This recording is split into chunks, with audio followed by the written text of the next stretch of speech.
40 நாள் தவம் இப்பதான் பலிக்க போகுது. 18 படியை தாண்டியவருக்கு ஒரு பரிசு கிடைக்க போகுது. அது என்ன பரிசா இருக்கும்? இந்த பாட்டுல அதுக்கு விடை கிடைக்கும்.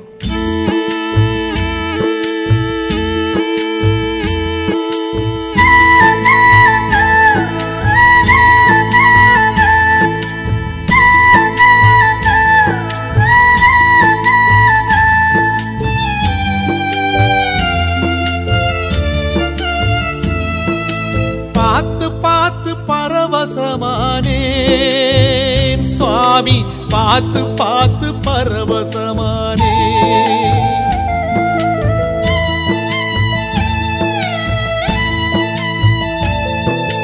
பார்த்து பார்த்து பரவசமானேன் சுவாமி, பார்த்து பார்த்து பரவசமானே. காத்துப்பட்ட கற்பூரம் போலே பாதம் பார்த்து கரைஞ்சே போனே. சேர்த்து வச்ச வார்த்தைய தொலைச்சேன், நான் பேச்சிருந்தும் தவியாதவிச்சேன்.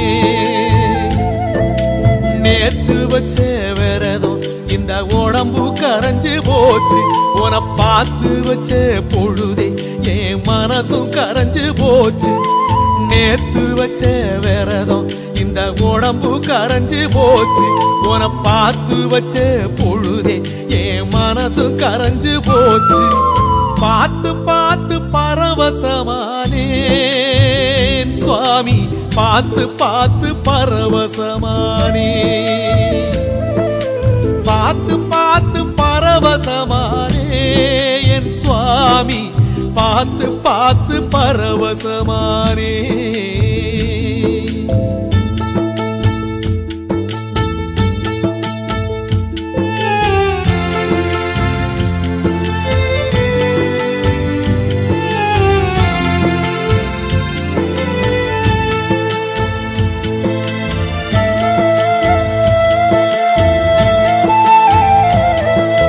வீட்டு சுவரில் ஆடும் ஓ படத்தை பார்த்து நாடும் அட ஏங்கி ஏங்கி அழுத என்ன எப்படி ஐயா இழுத்து.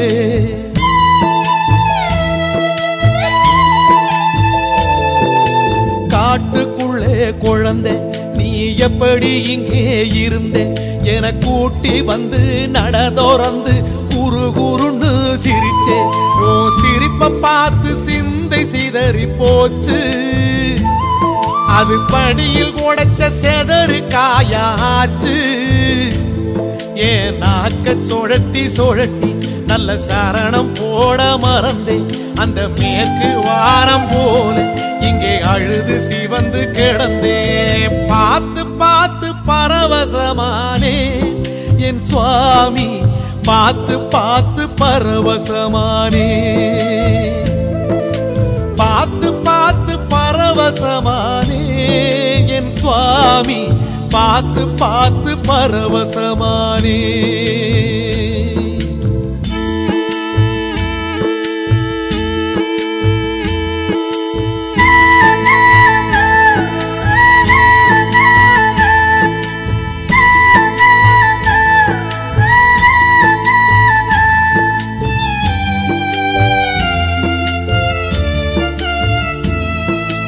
கட்டு சுமந்த பிறகு இந்த கட்ட புனிதமாச்சு.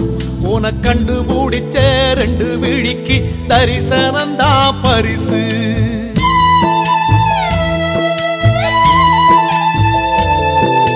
மாலை கேட்ட எனக்கு நல்ல சோல கிடைச்சு போச்சு.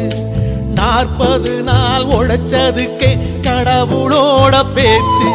ஒரு மந்திரத்தில் மாங்கா கிடைச்ச கதையா, நான் கேட்ட உடல் கிடைச்சிட்டியே ஐயா. அந்த பம்பை யாத்து மீனா உன் பாதம் கிடப்பேனா. என்ன போக சொல்லி சொன்னா நான் சும்மா போயிடுவேனா. பார்த்து பார்த்து பரவசமானே சுவாமி, பார்த்து பார்த்து பரவசமானே. உன பார்த்து பார்த்து பரவசமானே என் சுவாமி, பார்த்து பார்த்து பரவசமானே.